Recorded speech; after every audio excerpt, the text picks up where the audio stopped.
நம்பியார் சாமி என்ன சொன்னாரு, சபரிமலையில் ஐயப்பன் ஒரு மெக்கானிக் இருக்கான். நான் உடனே கேட்டேன், சாமி என்ன சாமி ஐயப்பனை போய் மெக்கானிக்ன்றீங்க, இரு அவசரப்படாதன்னார்.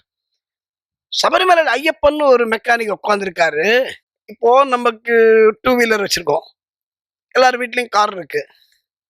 இப்போ கார்ல நீ ஏறணும்னா ஸ்டார்ட் பண்ணோன்னே பட்ட பட்ட பட்ட பட்ட பட்ட பட்ட பட்ட சத்தம் வந்ததுன்னா நம்ம என்ன சொல்லுவோம்? ஏய், கார்ல ஏதோ ஏசி பெல்ட் போயிடுச்சுன்னு நினைக்கிறேன், நாளைக்கு ஒர்க் ஷாப்பை கொண்டு போயிடுப்பா.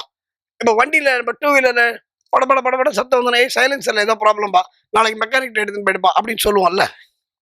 அதே மாதிரி நம்ம உடம்பு இருக்குல்ல, அது வண்டி மாதிரி.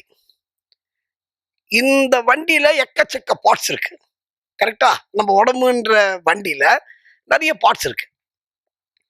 இந்த 41 நாள் முறையாக நீ விரதம் இருந்து சபரிமலைக்கு போயிட்டு வந்துட்டேன்னா உன் வண்டியை ஐயப்பன்ட்ட சர்வீஸ்க்கு விடுற மாதிரி இந்த 41 நாள் முழு விரதம் சுத்தமா இருந்து ஐயப்பன்ட்ட போயிட்டு சபரிமலைக்கு 18 படி ஏறி பத்திரமா திரும்பி வந்துட்டேன்னா ஐயப்பன் என்ற மெக்கானிக் உன்னோட உடம்பு என்ற வண்டியை ஓவரால் பண்ணி அனுப்பிச்சிருவான், சர்வீஸ் பண்ணி அனுப்பிச்சிருவான்னு சொன்னார். அதுதான் சார் விரதம்.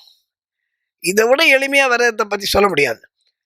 விரதம் அப்படின்னு சொன்னா நிறைய பேர் சொல்லுவாங்க, நம்பியார் சாமி கூட கிண்டல் பண்ணுவாரு, நான் வந்து ஐயப்பனுக்காக மாலை போட்டிருக்கேன், சபரிமலைக்காக மாலை போட்டிருக்கேன்.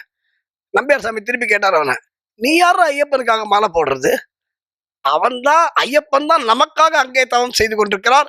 வருஷம் ஆச்சுன்னா ஐயோ இவ்வளவு பேர் வராங்களே, இவ்வளவு பேரை பத்திரமா கொண்டு போய் திரும்பி வரணுமே அப்படின்னு ஐயப்பன் தான் பயந்துட்டு இருக்கான்னு தவிர நம்ம வந்து ஐயப்பனுக்காக மாலை போடுறதுக்கு நம்ம யோகியதை கிடையாது. ஒரே ஒரு விஷயம் சொல்லட்டுமா தெளிவா? ஐயப்பன் நினைச்சாதான், ஐயப்பன் ஆசைப்பட்டாதான் நீங்க மாலை போட முடியும். எவ்வளவு பெரிய பணக்காரனா இருந்தாலும் சரி, சார் நான் சார்ட்டர்ட் ஃபிளைட்லயே சபரிமலைக்கு போவேன் அப்படின்னு சொல்றவங்களா இருந்தாலும் சரி, எவ்வளவு பணம் இருந்தாலும் எங்க ஐயப்பன் ஆசைப்பட்டாதான் நீ மாலையே போட முடியும்.